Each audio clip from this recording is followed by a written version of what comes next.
Hi everyone, Mahaseth commerce में आपका स्वागत है। उम्मीद है कि स्वस्थ होंगे, मस्त होंगे, ज़बरदस्त होंगे। तो आज जो है हम क्लास 11th का एक चैप्टर है जिसका नाम है डिप्रिसिएशन। यानी जिसको हम लोग हिंदी में हरास बोलते हैं। क्या बोलते हैं? हरास बोलते हैं। तो उसी चैप्टर को लेकर हम लोग आज आए हैं। तो सबसे पहले कि जो डिप्रिसिएशन है उस डिप्रिसिएशन का अकाउंटिंग स्टैंडर्ड जिसको हम लोग AS बोलते हैं, एक होता INDS, एक होता है AS। तो हम लोग यहाँ पढ़ेंगे AS यानी अकाउंटिंग स्टैंडर्ड 6 में डिप्रिसिएशन का क्या उल्लेख किया है उसके बारे में हम लोग क्या करेंगे, आज पढ़ेंगे। तो यहाँ सबसे पहली बात, चैप्टर का नाम ही है डिप्रिसिएशन हरास।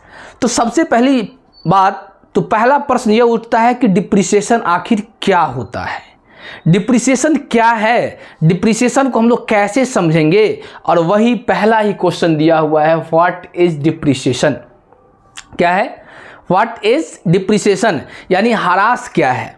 तो सीधी सी बात में अगर समझे कि हरास क्या है तो हम बोल सकते हैं कि हरास जो है किसी भी फिक्स एसेट्स यानी कि अस्थाई संपत्ति के मूल्य में किसी भी कारण से होने वाले कमी को हम लोग क्या बोलते हैं, हरास बोलते हैं। कारण कुछ भी हो सकता है, बहुत सा कारण है डिप्रिसिएशन का, कोई दिक्कत।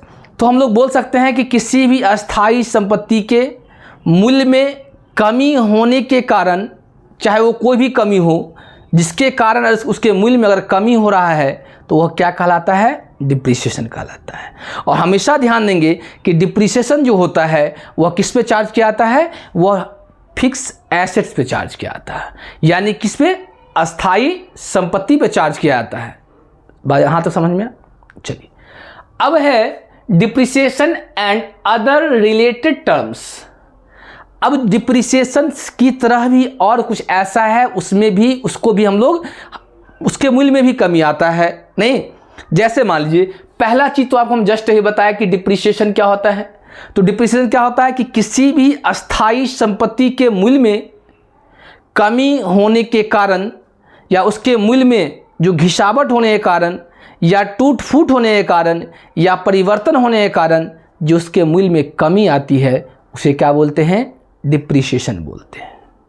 यानी डिप्रिसिएशन हमेशा फिक्स एसेट्स पर चार्ज किया जाता है, कोई दिक्कत। उसके बाद आते हैं डिप्लेशन मतलब डिप्रिसिएशन को, जैसे हम लोग मान लीजिए कि इसमें किसी भी संपत्ति फिक्स एसेट्स की बात नहीं होता है। डिप्लेशन मतलब होता है कि किसी भी जगह से, कुएं से तेल निकालना, कोयला निकालना नहीं। तो वो क्या होता है कि अगर मान लीजिए किसी जगह पे, मान लीजिए सपोज डेट ये जगह है और इस जगह से क्या है कि आप कोयला निकाल रहे हैं नहीं, इसी जगह से मान लीजिए कि पेट्रोल निकाल रहे हैं, डीजल निकाल रहे हैं, तो ऐसी दशा में इसको क्या बोला जाता है, डिप्लेशन बोला जाता है। क्या बोला जाता है? डिप्लेशन बोला जाता है। अगला है कि एमोटाइजेशन। क्या होता है? एमोटाइजेशन मतलब क्या होता है कि परिवर्तन होने पर नहीं, चाहे वह ट्रेडमार्क हो या कोई भी एसेट्स हो नहीं, जिसका क्या होता है, परिवर्तन किया जाता है, उससे भी उसके मूल्य में क्या होता है, कमी होता है। यहाँ तक समझ में आया? कोई दिक्कत नहीं।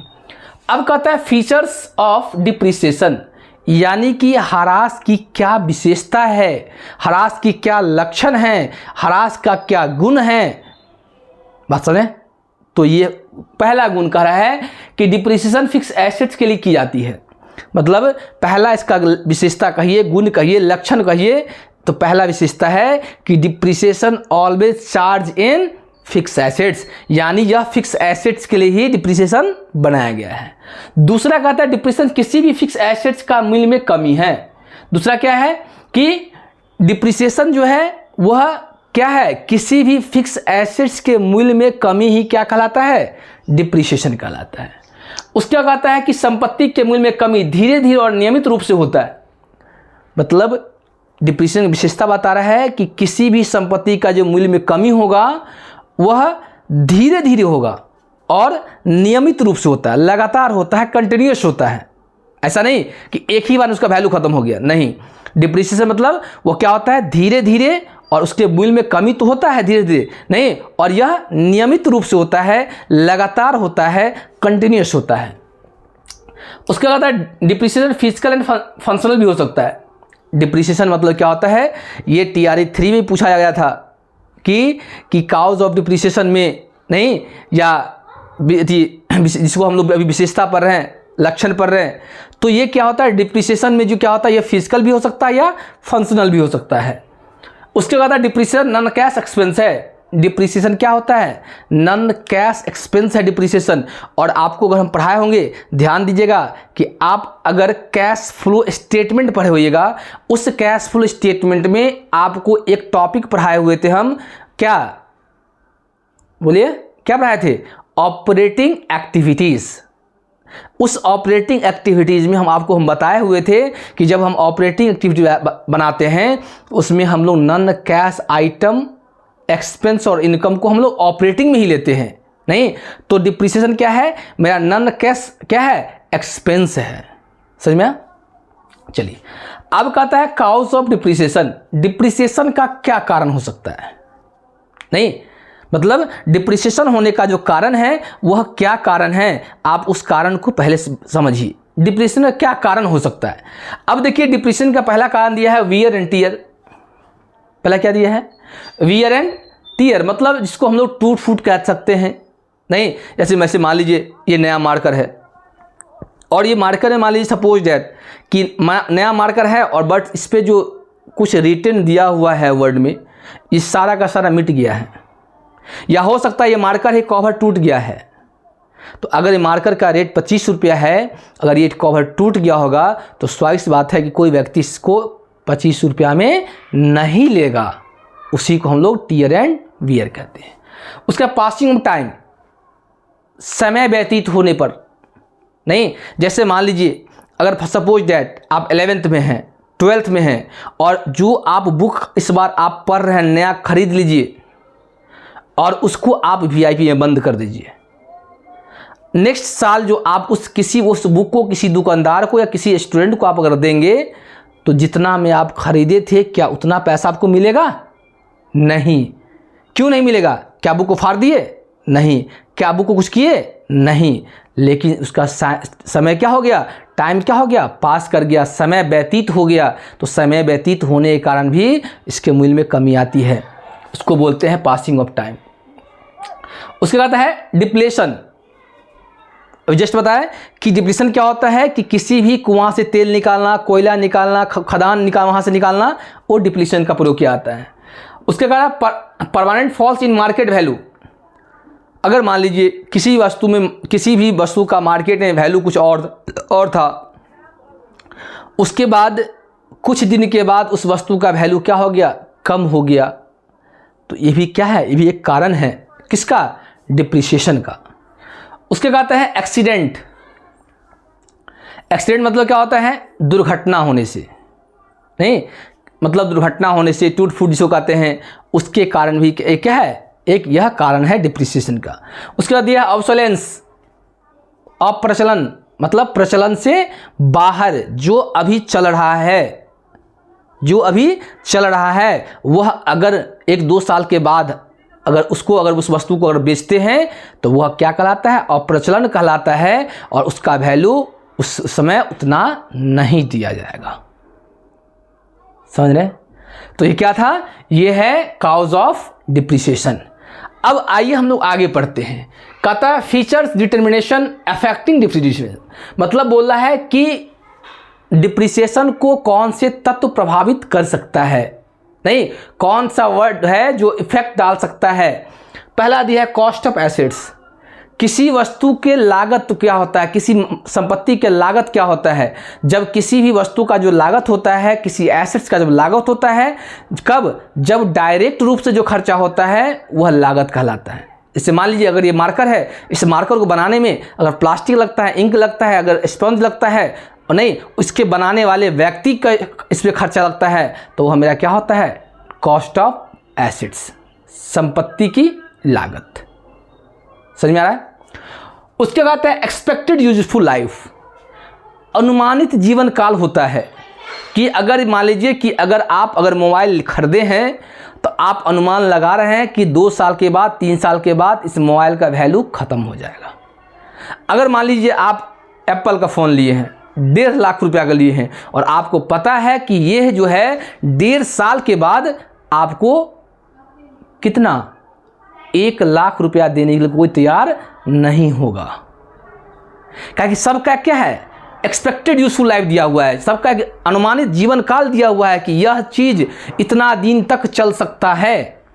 नहीं तो जब चल सकता है उसको हम लोग एक्सपेक्टेड बोलते हैं, और वही एक्सपेक्टेड मेरा यूजफुल लाइफ होता है। जब आगे हम पढ़ाएंगे नहीं कि जब किसी संपत्ति का अगर एसेट्स वैल्यू दिया होगा या स्क्रैप वैल्यू दिया होगा या यूजफुल लाइफ दिया होगा, तब हम लोग डिप्रिसिएशन कैसे निकालते हैं, उसका अलग तरीका होता है। जिस एसेट्स का यूजफुल लाइफ दिया होगा या स्क्रैप वैल्यू दिया होगा, उसके जो फॉर्मूला होता है डिप्रिसिएशन का वह अलग होता है। समझ गए। उसके बाद देखिए कहता है रेसिडुअल वैल्यू, मतलब घट के जो आता है, मतलब हमारे टोटल कॉस्ट ऑफ एसेट्स दिया हुआ 1 लाख, उसमें दिया होगा स्क्रैप वैल्यू 50,000। तो रेसिडेंशियल वैल्यू क्या होता है, जो 1 लाख में से स्क्रैप वैल्यू घटने के बाद जो आता है उसी को हम लोग बोलते हैं क्या कि रेसिडेंशियल वैल्यू। समझ में आ रहा है, कोई दिक्कत? यहाँ तक किसी को दिक्कत है तो बताइए। अब है क्या मेथड्स ऑफ चार्जिंग डिप्रिसिएशन, मतलब डिप्रिसिएशन चार्ज करने का जो मेथड्स होता है वो कौन कौन सा मेथड्स है, पहले देखिए। पहला दिया हुआ है फिक्स इंस्टॉल मेथड या स्ट्रेट लाइन मेथड कह सकते हैं, दोनों का मतलब सेम ही होता है, एक ही बात होता है। दूसरा कहता है रिटन डाउन वैल्यू या डिमिनिशिंग बैलेंस मेथड। तीसरा दिया है एनओटी मेथड। चौथा दिया है डिप्रिसिएशन फंड मेथड। अगला दिया, पांचवा दिया है insurance policy method, revaluation method, machine hour method, the sum of mileage method, group depreciation method. ये क्या है कि ये मेथड्स है, लेकिन हम लोग जो डिप्रिसिएशन चार्ज करते हैं ओनली 2 मेथड्स का प्रयोग करते हैं, 2 मेथड्स का करते हैं। एक होता है पहला क्या फिक्स इंस्टॉल मेथड और दूसरा होता है रिटन डाउन वैल्यू। अब क्या होता है कि फिक्स इंस्टॉल मेथड का जो प्रयोग करते हैं या रिटन डाउन वैल्यू का जो प्रयोग करते हैं, उसमें दोनों साल का जो डिप्रिसिएशन होता है वो अलग अलग होता है। बस में स्ट्रेट लाइन मेथड हम लोग डिप्रिसिएशन चार्ज करते हैं, तो स्ट्रेट लाइन मेथड में प्रत्येक साल का डिप्रिसिएशन क्या होता है, वह सेम होता है।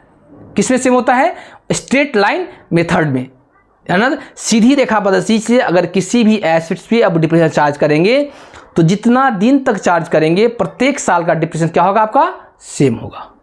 लेकिन जब रिटन डाउन वैल्यू से डिप्रिसिएशन चार्ज करेंगे तो पहले साल का जो डिप्रिसिएशन होगा वो सेम होगा, लेकिन नेक्स्ट ईयर से जो डिप्रिसिएशन होगा उसमें से घटकर आएगा। नहीं समझ में आ रहा है? देखिए जैसे मान लीजिए कि स्ट्रेट लाइन मेथड से है। स्ट्रेट लाइन मेथड, अगर मान लीजिए किसी मशीनरी का वैल्यू कितना हुआ है, मान लीजिए 10 लाख है, 10 लाख दिया हुआ, आपको रेट ऑफ डिप्रिसिएशन दिया हुआ है, रेट ऑफ डिप्रिसिएशन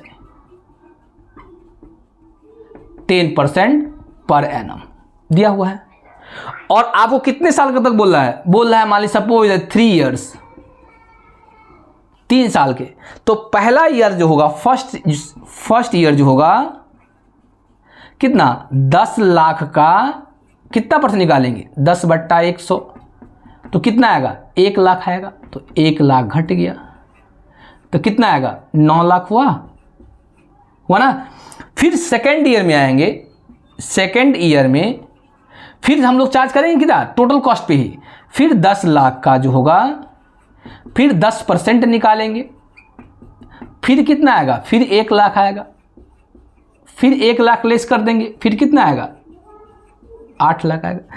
फिर थर्ड ईयर मान लीजिए, थर्ड ईयर में फिर अगर 10 लाख है, फिर 10 लाख का फिर हम लोग 10% निकालेंगे, फिर 1 लाख आएगा, और 1 लाख लेस कर देंगे तो 7 लाख आएगा। समझ में? तो ये क्या हुआ, ये हुआ स्ट्रेट लाइन मेथड से। स्ट्रेट लाइन मेथड से प्रत्येक साल का डिप्रेशन क्या होगा, आपको क्या होगा, सेम होगा। बट रिटेन डाउन वैल्यू में आइए, अगर यहीं पर देख लीजिए हम लोग, रिटेन डाउन वैल्यू अगर इसका प्रयोग करते हैं तो पहले साल का जो होगा, फर्स्ट ईयर का जो होगा 10 लाख का 10% निकालेंगे, तो 1 लाख है ना, 1 लाख, यानी 10 लाख में से 1 लाख अगर घटाते हैं तो कितना आएगा, 9 लाख आएगा, आएगा 9 लाख ना। अब क्या करेंगे, सेकेंड ईयर में कितना पे निकालेंगे, सेकेंड ईयर में 9 लाख पे निकालेंगे। 9 लाख कितना परसेंट, 10/100, तो कितना आएगा, 90,000 आएगा। यानी क्या कर रहे हैं कि प्रत्येक साल का डिप्रेशन क्या हो रहा है, रिटेन डाउन वैल्यू में, प्रत्येक साल का डिप्रेशन रिटेन डाउन वैल्यू में आपका चेंज होगा। फिर अगर तीसरी साल आप निकालते हैं तो फिर 90,000 पर निकालेंगे, नहीं फिर 9 के कितना आएगा, फिर 90,000 का 10% आएगा ना।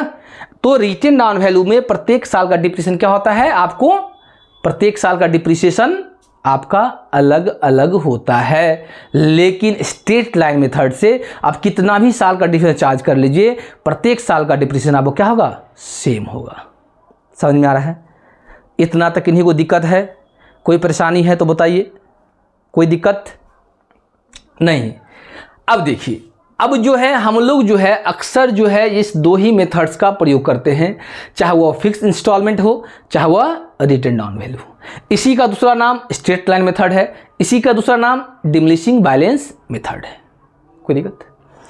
अब ये जो इसका बेसिक्स था, अब मान लीजिए कि अगर फॉर्मूला कहे की बात कहे तो देखिए फॉर्मूला निकालने के लिए एनुअल डिप्रिसिएशन, कौन डिप्रिसिएशन, एनुअल डिप्रिसिएशन।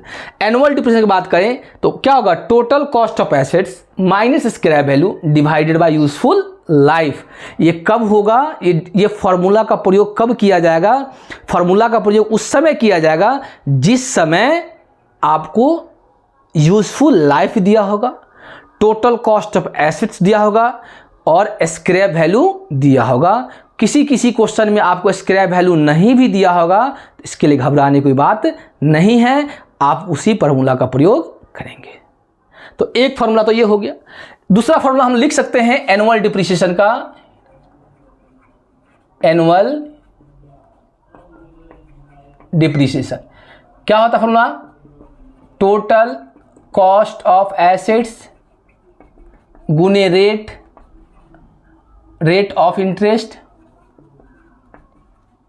बाय कितना होता है, 100। समझे, ये कब होगा, जब सालाना हम लोग फॉर्मूला निकालेंगे तब।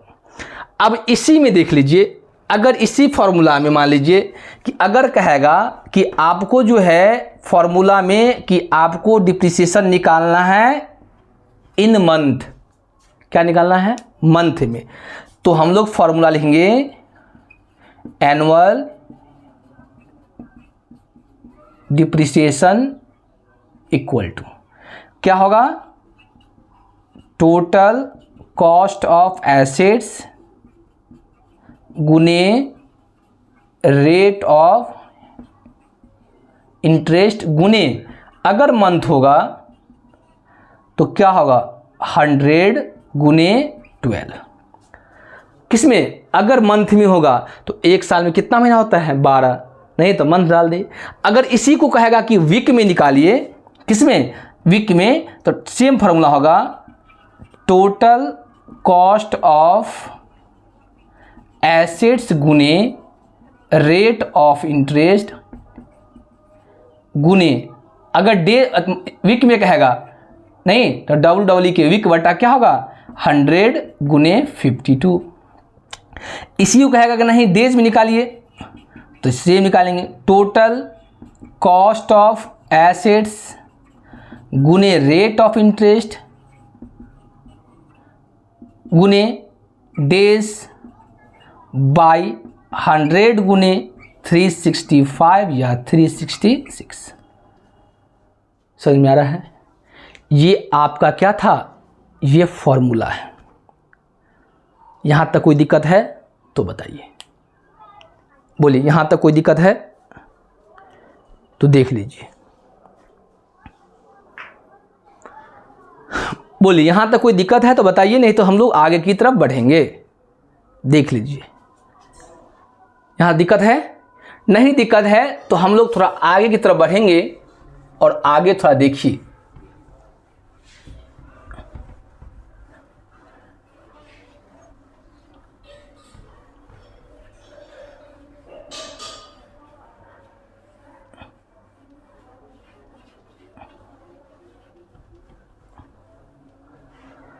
अब देखिए, अब क्या होता है कि ये तो बेसिक चीज़ है।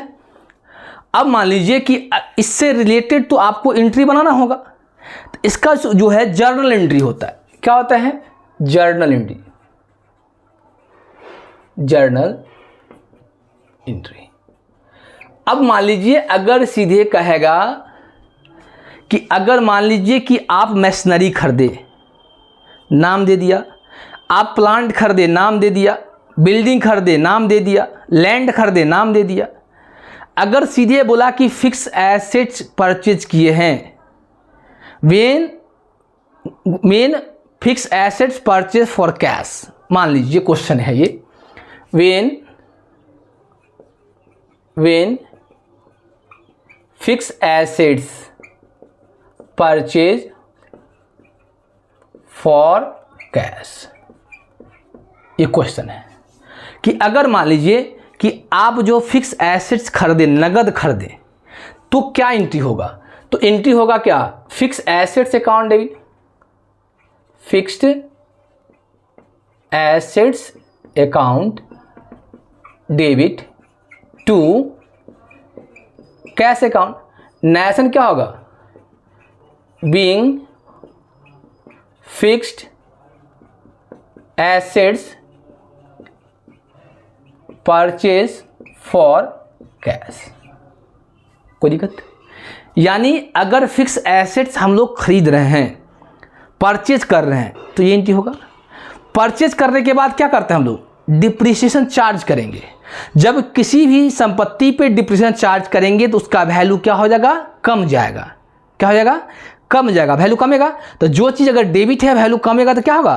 क्रेडिट हो जाएगा। तो अगर मान लीजिए अगर क्वेश्चन हो कि when depreciation charge on assets, तब क्या होगा? अगर डिप्रिसिएशन चार्ज करेंगे किस पे? एसेट्स पे, तो एंट्री क्या होगा? Depreciation account debit to fixed assets account. Narration क्या होगा? Being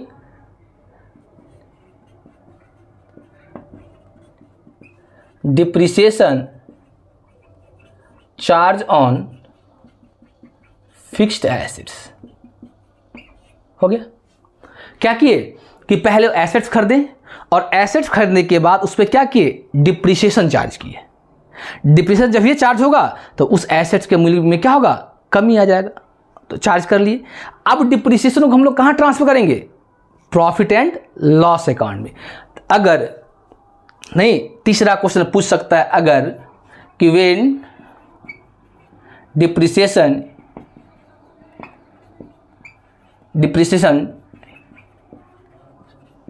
transfer to profit and loss account. अगर मान लीजिए कि डिप्रिसिएशन को कहां ट्रांसफर करेंगे? प्रॉफिट एंड लॉस अकाउंट में, तो क्या एंट्री होगा? तो profit and loss account debit to depreciation account. Narration क्या होगा? Being depreciation transfer to profit and loss account. समझ में आ रहा कि नहीं आ रहा? तो जब हम लोग ट्रांसफ़र करेंगे तो ये एंट्री होगा। मेनली आपका ये 3 ही एंट्री होता है इस डिप्रिसिएशन में, एक खरीदने का, एक डिप्रिसिएशन चार्ज करने का, दूसरा ट्रांसफ़र करने का। समझ में आया? कोई दिक्कत? किन्हीं को कोई समस्या है? लीजिए स्क्रीनशॉट लेना है तो ले लीजिए, देख लीजिए, अगर कुछ लेना है तो देख लीजिए।